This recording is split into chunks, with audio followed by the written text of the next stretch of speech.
No apologies. I would like to talk about Kaloyulo. I'm terribly sorry, but I cannot help it anymore.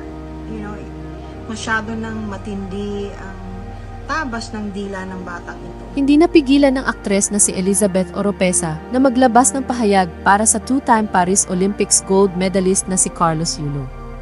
Ani Elizabeth ay masyado na raw matindi ang tabas ng dila ng atleta at hindi na niya kinaya, kaya sa unang pagkakataon ay magsasalita siya sa isyu ng alitan ng mag-ina. Hindi raw siya sang-ayon kung paano itrato ni Kaloy ang kanyang inang si Angelica Yulo. Wala raw siyang pakialam sa kasintahan nitong si Chloe. Ang punto niya ay si Kaloy bilang anak na hindi dapat ganun ang pagturing sa kanyang ina. Ang pagtulong raw sa magulang ay hindi responsibilidad. Ito raw ay galing sa puso ng taong marunong magmahal sa kapwa, lalo na sa taong nagluwal sa kanya. Kung mabuting tao raw si Kaloy ay hindi ito magsasalita ng kung ano-ano laban sa kanyang ina. Napatanong ang aktres kung paano naging matigas ang puso ng atleta at kung sino ang nagturo sa kanya para maging ganun. Hindi naman raw siguro na ang ina niya ang nagturo kay Kaloy na maging matigas ang puso. Ipinunto rin ni Elizabeth na kahit ano pa raw ang kasalanan ng ina ay nananatiling nanay niya pa rin ito. At kahit nagaano pa kasama ang nanay ay hindi magbabago ang katotohanan na ina niya pa rin ito. Kung sakali man raw na mayroong nagawang kasalanan ang ina, imbis na kamuhian ito ay mas makabubuting turuan na matuto sa pagkakamaling nagawa. Hindi raw katulad sa ginagawa ni Kaloy na pinapahiya ang kanyang ina at tinatawag na magnanakaw. Kailangan raw tandaan ni Kaloy na ang cells ng ina ay nananalaytay sa kanyang katawan na kahit na dumating man ang panahon na mawala na sa mundo ang kanyang nanay ay dala-dala niya pa rin ito sa kanyang katawan. Ang cells din daw ng ina ang dahilan kung bakit magaling na atleta si Kaloy. Huwag rin daw sasabihin ni Kaloy na hindi niya kasalanan na ipinanganak siya. Masakit raw para kay Miss Elizabeth ang mga ganitong issue sapagkat tuwing nanganganak raw ang babae ay nasa peligro ang buhay nito.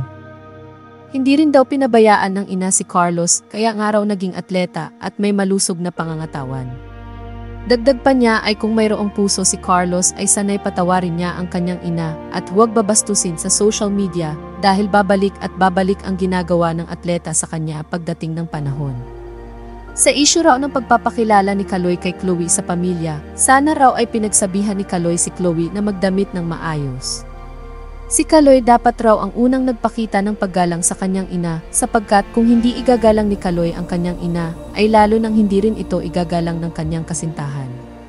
Natawa naman si Elizabeth nang sabihin niyang gold medalist nga si Kaloy, ngunit talo naman siya ng kasintahan sapagkat kayang-kaya ni Chloe na maimpluwensyahan siya.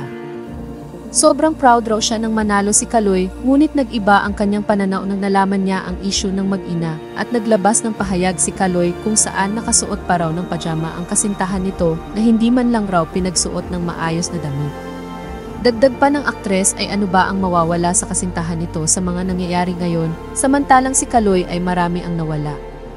Hindi raw ba napansin ni Kaloy na marami ang nagagalit sa kanya dahil sa issue? Binigyang diin ulit ni Elizabeth na kahit gaano pa raw kasama ang ina ni Kaloy o gaano man kalaki ang kasalanan nito, ay hindi mababago ang katotohanan na ina niya pa rin ito. Kung ayaw man raw ni Kaloy sa kanyang nanay ay mas maigi pang lumayo na lang ito at huwag nang magsalita pa ng kung ano-anong pangit na bagay laban sa ina.